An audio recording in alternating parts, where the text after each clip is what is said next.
the players, the personalities who come from around the world to play professional soccer in the United States.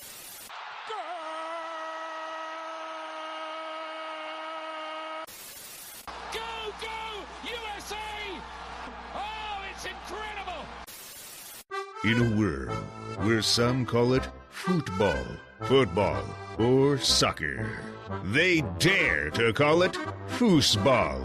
One thinks New York is blue. The other thinks New York is red. Soccer in America from a German perspective. Let them put some sauerkraut on your hot dog and join them for the Schnitzel Boys USA Hour.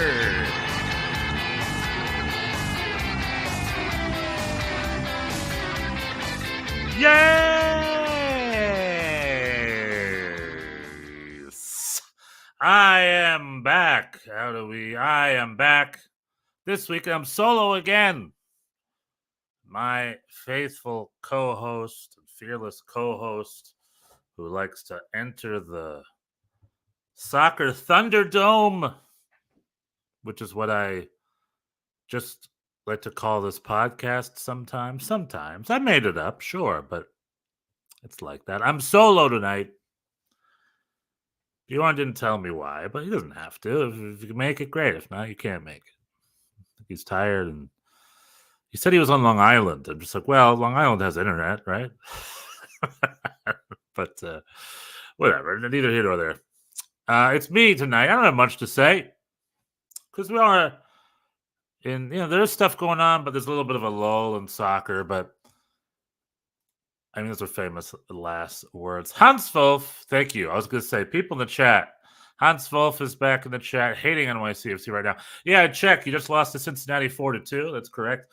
However, you are second in the group, and you are still going through to the next phase. David Riccio in the chat. I need you boys because you guys are now my co-hosts. Hans Wolf and David Riccio in the chat. Regular Schnitzelkopfs. Good to see you, Stefan. The Bundesliga 2 is back. Colin lost friend of 50,000 people, and all is right with the world. Okay. Wait a minute. So David and Hans, you guys can start fighting in my chat. I was going to say don't fight, but I'm like, it's a free country. The Bundesliga 2 is back. Hamburg, as we say it up north, the hamburgers like myself. Hamburg, because everything's boy up there. Hamburg won 2-1 with their coach, Stefan Baumgart. 2 goals from one of their forwards. Her name escapes me at the moment. Let me look this up. A little more prepared. I was going to touch on Bundesliga 2 later, but I'll touch it now. Bundesliga 2 did start over the weekend. Yeah, and the big question for me as a Hamburger, is will Hamburg finally get their little patooties out of the Zweiten Bundesliga, out of the Zweiten Klasse, out of the second division? We'll see. They did open the weekend with a 2-1 win over Köln, the big Bundesliga boys spending the season in the Bundesliga, in the Zweiten Bundesliga, excuse me. So for Hans Wolf, it's a fun year because Köln should be winning, right? They're the big dogs now. So we'll see. We'll see what happens. I wish them all the best.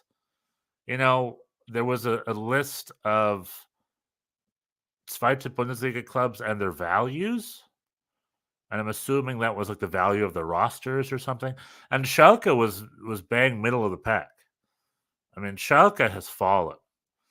I believe Hamburg and Köln, their value were in the mid 60 million range. And Schalke was in the mid 20 million range. So half the value. The roster, at least half of the market value, because Schalke is floundering and they fell hard. And will Schalke ever get their legs back? That seems like a big project. Hamburg doesn't really have much of an excuse. They should be able to get their act together and slowly make their way back up and hang out in the Bundesliga. Same with Köln. You know, they should be able to make their way back up. So, opening weekend was a smash. I unfortunately caught highlights. David Riccio, did you watch the game in its entirety? Was it a good game? The 2-1 Hamburg game over Köln? But soccer is happening in Bundesliga 2. In the German soccer sphere, tomorrow is U.S. women versus German women in the Olympic semifinals. The U.S. women handled the German women very well in the opening group game.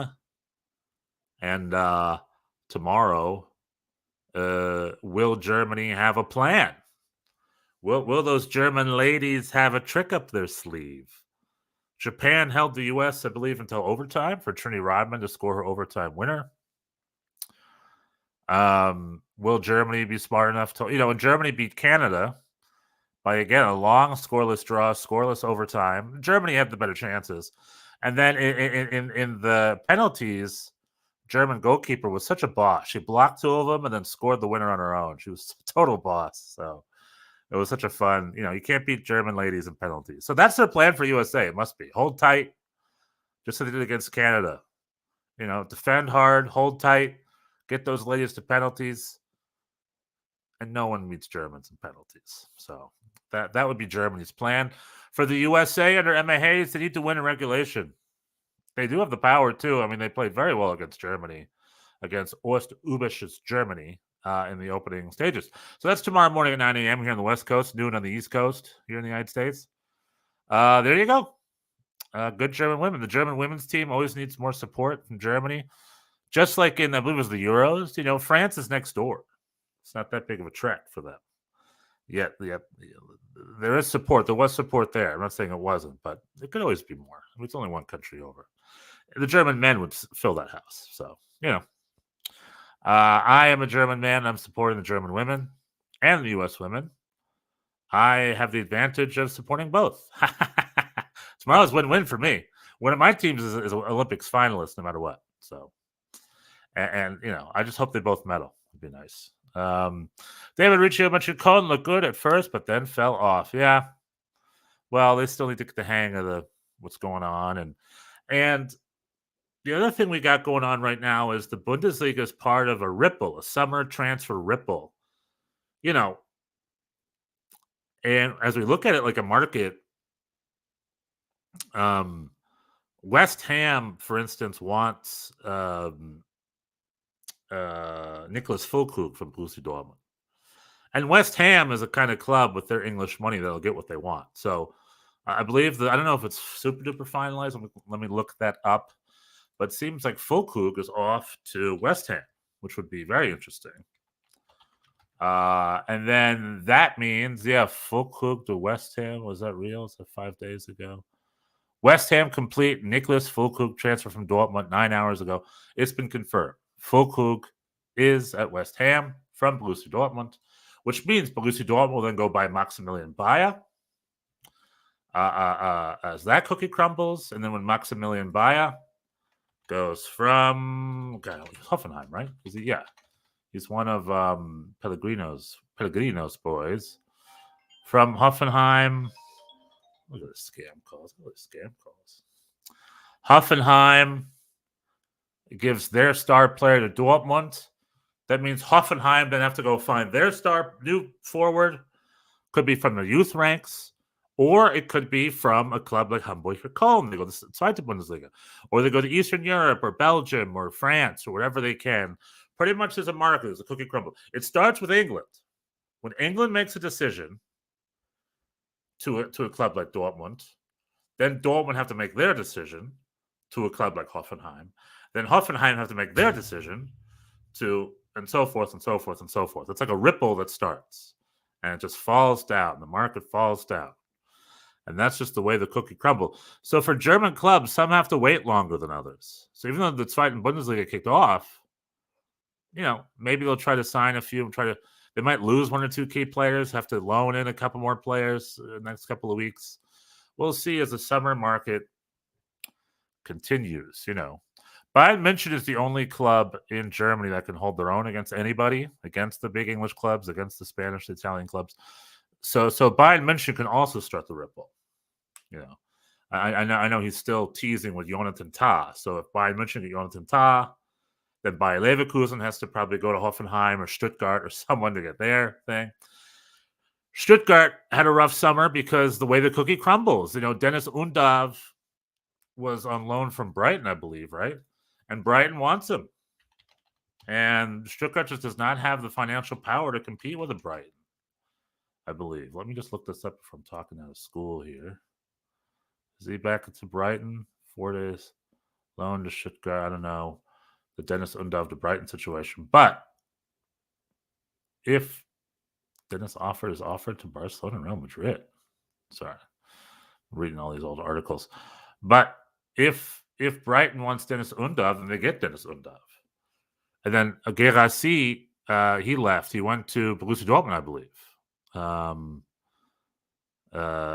then essentially it's just the market. Clubs have to wait. They have to wait to see what's going on. And as much as Stuttgart wants to keep Guirassy and Dennis Undav, they're at the whims of bigger, powerful clubs. And they're just going to have to be creative. But German clubs are very creative. Football directors are excellent. And we're just in the middle of all that fun summer transfer noise. As an American, I think for me, the top transfer priorities for the U.S. men's national team are Gio Reyna, Matt Turner, and we got our eyes on Weston McKennie as Juventus is really trying to freeze him out. I think Weston McKennie's linked to was it Fiorentina, I believe, or something? I'm like, yeah, do it up. Go to a smaller Italian club. Go to England. I'm sure Weston McKennie will land on his feet somewhere where he can focus up, work hard like he did for Juventus last year. Gio Reyna has been linked to Olympique Marseille. I think that'd be a great move. Again, somewhere where Gio can shut his mouth, say yes sir, no sir, and work his butt off and earn a spot and keep that spot. That's all we want. Matt Turner, he just needs to go somewhere and play. He's a third choice keeper at Nottingham right now. Not second choice, third choice, because they signed a replacement throughout the year and they just signed a big one over the summer. It's like, Matt Turner, you got to go, man. I'm sorry it didn't work for you at Nottingham Forest. That was, you got dropped pretty fast. Maybe he needs to go to the championship, just somewhere where you play, man. Wherever that is, whatever that means. Maybe he has to wait till Christmas. Who knows? But yet again, another American goalkeeper is on the bench and he's not playing. That's what I got my eyes on transfer-wise this summer. So there you go. That's the Europe's happenings. NYCFC just finished the game against Cincinnati. It was 4-2 last I checked. Let me take a look here. The New York Red Bulls were the very first team to be eliminated from that tournament. Many people on the New York Red Bulls chatting boards are like, we're through, because on goal difference, we would be through. But it's not about goal difference. It's about head-to-head. And despite tying both of our games, we lost both of them in penalties. So we lost to both of the other teams, and they're 3-team groups. We are eliminated. All right, let's see here. Yeah. New York City lost 4-2 to Cincy in Cincy, but they're still second place. Houston Dynamo is leading Real Salt Lake 3-0 at the half. Toluca 1-1 with Sporting KC at the half. Leon and Colorado scoreless at the half. And then there's one game tomorrow. New England versus Nashville. Then the round of 32 starts. NYCFC is paired with. I don't see it here. Maybe in the chat, you know who you're paired with? Is it DC United? Columbus? Or Club America? I think it's one of those three, right? Either way, if you're having a good time, League's Cup, good for you. I don't see much of it. I caught the highlights of the Chivas Galaxy game. Good for them. It's a lot of ties, a lot of penalty kicks, and some of the Mexican squads are pretty rotated, and it's how serious are we taking it? How serious are they taking it? That kind of stuff, all that stuff. And of course, there's the big thing I talked about last week with the League's Cup. A lot of U.S. Open Cup fans feel the League's Cup is getting in their way. So there is a League's Cup boycott and all that nonsense in the sloppy American soccer landscape. The title of this episode is that we have had a rough summer. So I'm a U.S. soccer fan. Hans Wolf, David Riccio. Are you guys U.S. soccer fans too? U.S. men's national team fans? I'm not saying you don't have to be, but if you are, it's been a rough summer, man. The whole U.S. soccer program just leaves me thinking. I'm like, what? But here back in the chat, David Riccio. I hope you're well. Did you see this year's FC Cologne meetup is in Albuquerque, New Mexico? I think I'll pass this time. Going to Germany that weekend for football weekend. Excellent. You're going to Definitely report back. Who are you going to go see in October, David? Do you know? I'd love to do a football weekend. I was thinking of doing a football weekend in Mexico because, I don't look at a map every day, but I realized that Monterrey is a 3-hour drive from Laredo, Texas.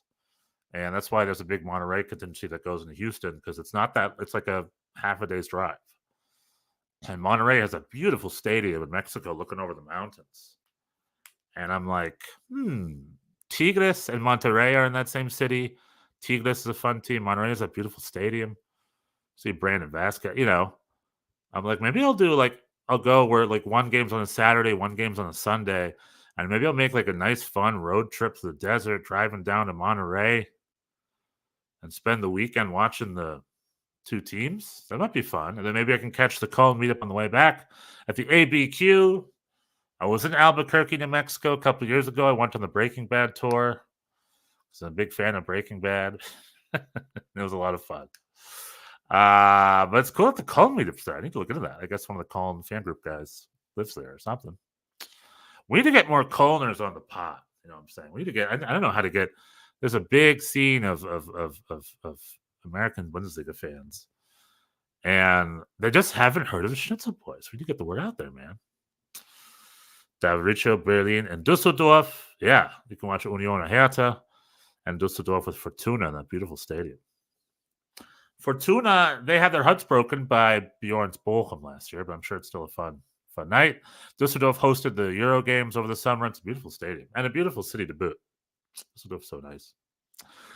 But yeah, anyway, so that's Germany. We got the German women's tomorrow. Wish them the best. We got Bundesliga starting up. Transfers are happening. The Bundesliga 1, the erste Bundesliga, doesn't start until the end of the month. I believe August 23rd is the weekend. So it's still a couple weeks for that. 2 weeks for that. 3 weeks for that. Anywho, U.S. soccer. It's been sad. I don't know if anyone saw this, but we lost the U20 final to Mexico yesterday. We were leading them 1-0 all the way through to the end, and then in 6 minutes of stoppage time, Mexico got an equalizer. And then right before penalties, got in a header, and they beat us 2-1 to win.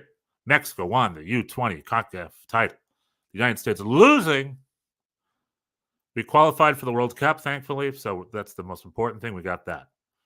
The Olympic men lost 4-0 to Morocco, and if you saw that game, it wasn't close. The Moroccans were partying. It reminded me of my favorite soccer commercial of all time, which I learned recently was directed by Terry Gilliam, of all people. I forgot exactly what it's called, but it's a Nike campaign where it's a 3-on-3 tournament in a boat in the water. And they played the Elvis remix song. It's such a great ad. It was like from 2002, I want to say, the 2002 World Cup. And they're just spinning and having a good time, and that's what the Moroccans were doing. There was a Rabona. They were just passing. The Moroccans were partying, man. They were just a type of soccer you kind of wish you could see more. But then, and as much as it pissed me off because it shows a lack of respect, they destroyed us 4-0. I mean, they earned it. They earned it. So it wasn't even close. It's like, dang. Yeah, and then I thought, well, is Morocco going to win the World Cup? Are they the best team? Are they going to win the Olympics? Excuse me. Are they off to win the Olympics? No, Morocco lost their next game. They lost to Spain this morning, 2-1. They're out. They can still maybe win the third place match, but no, Spain was still better than Morocco. Morocco was much better than us. Spain was better than Morocco. France beat us 3-0. Are we supposed to beat France and Spain? No. But I thought Morocco would have been a 50-50 game. It was not. It was not a 50-50 game. It was men versus boys. And there you go. That's kind of sad. Miles Robinson hasn't been great. Georgi Mihailovic was like good free kick. But other than that, what's he up to? Walker Zimmerman, I thought, had a good performance. Patrick Schulte was also a little mixed. I don't know. It's just like, that's essentially our next best and brightest. Duncan McGuire and all those guys. I don't know. But it's like, well, they're as B- as the rest of the player pool. I guess. And then U.S. soccer, of course, grouping at home to the Copa, losing to Panama. Oh, boy. And I was there last year when they lost to Panama. Just keep losing to Panama. And it's just like, what is up with U.S. soccer? Why are we so impotent. That's what it feels like. I don't know. But the rumors are, the latest rumors with U.S. Soccer and their search for a new head coach, that Pellegrino Matarazzo is close to getting the job.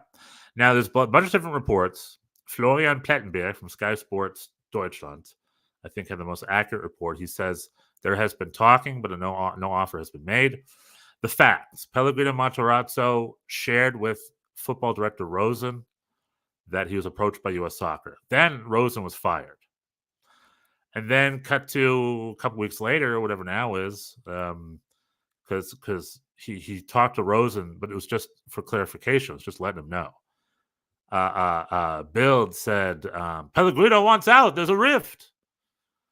Pellegrino did come out and say, no, there's no rift. I never say I wanted out. And Kramrich, the veteran forward, went on Instagram to be like, everything's fine between me and the coach. There's no rift. And what Kicker is proposing or supposing is that someone is trying to stir the pot and trying to throw Pellegrino under the bus. Because with the football director gone, and apparently there's a very specific agent where Pellegrino got rid of all his players, including John Brooks, which is funny. So it seems like it's just a bunch of tabloid stuff that's going on. If I had to guess, I'd say Pellegrino doesn't want to go anywhere. He wants to stay the head coach of Hoffenheim. Like I said, some reports say the offer is on the table. Other reports say it isn't. I don't think there's an offer on the table. I think it's just people making a bunch of crap up. But what is clear is that U.S. Soccer is talking with Pellegrino. They are back and forthing. There's talks. But Pellegrino has openly stated he's not going anywhere. So that could be him just protecting his butt. If we hired Pellegrino as our head coach, I think that would be fine. We talked about him on the podcast about being an unknown. We don't know.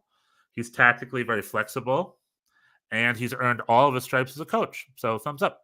I mean, he's not a player who got a favor. All right.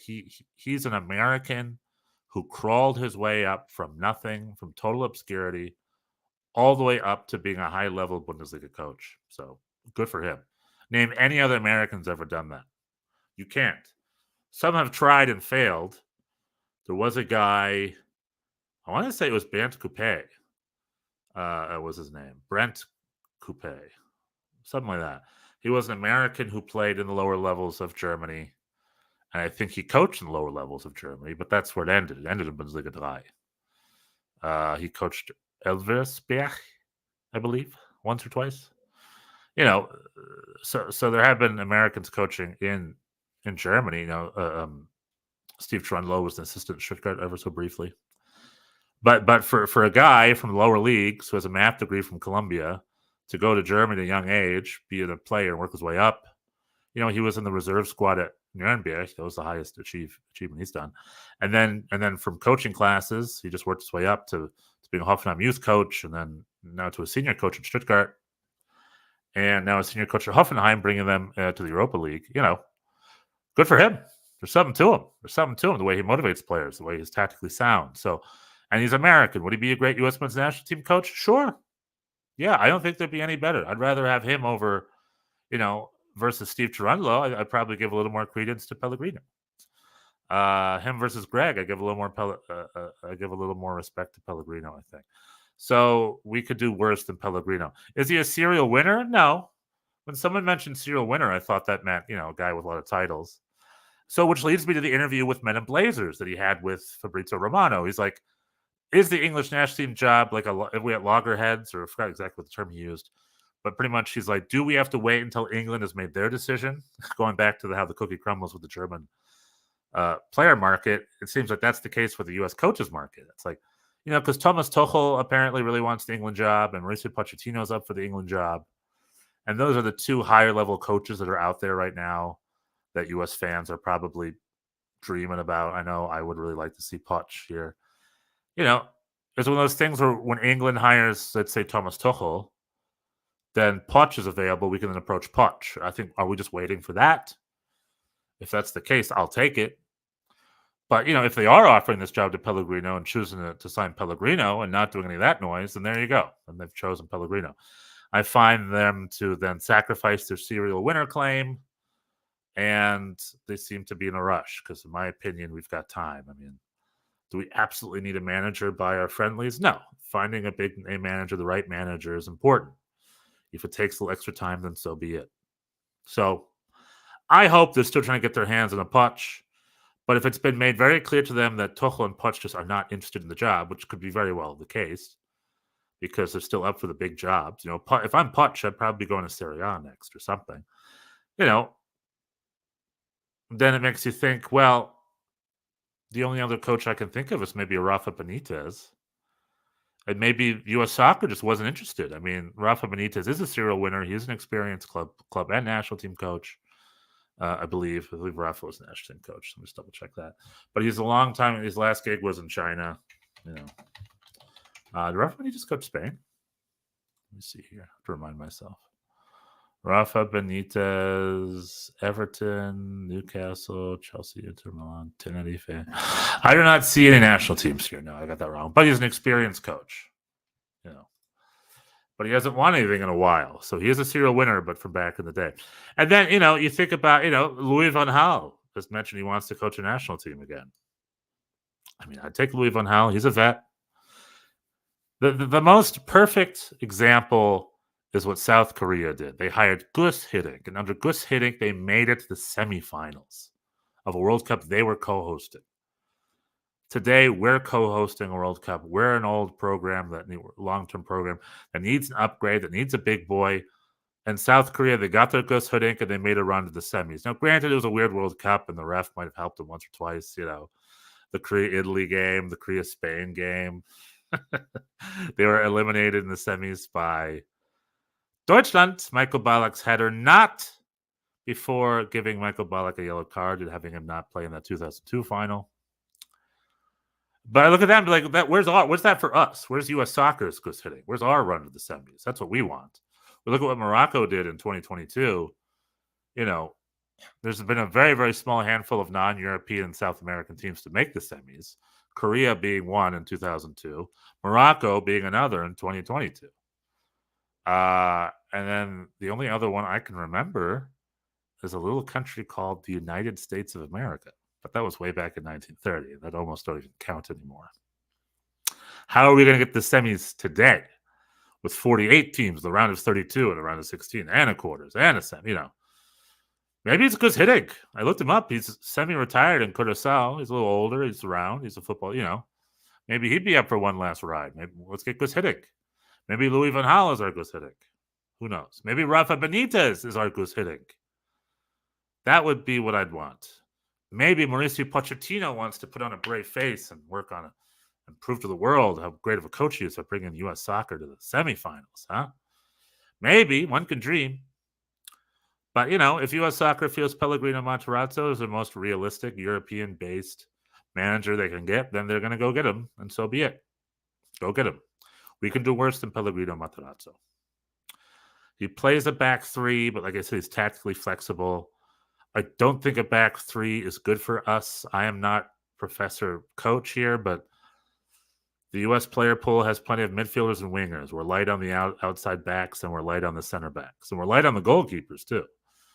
And we used to be light on the number nines. I won't say we're heavy on the number nines, but we got nines. Brandon Vasquez, Ricardo Pepi, Haji Wright, Josh Sargent. These guys are scoring in their respective leagues. Ricardo Pepi gets off the bench. We'd like him to maybe get a starting job somewhere. Josh Sargent and Haji Wright are in the championship, not the Prem.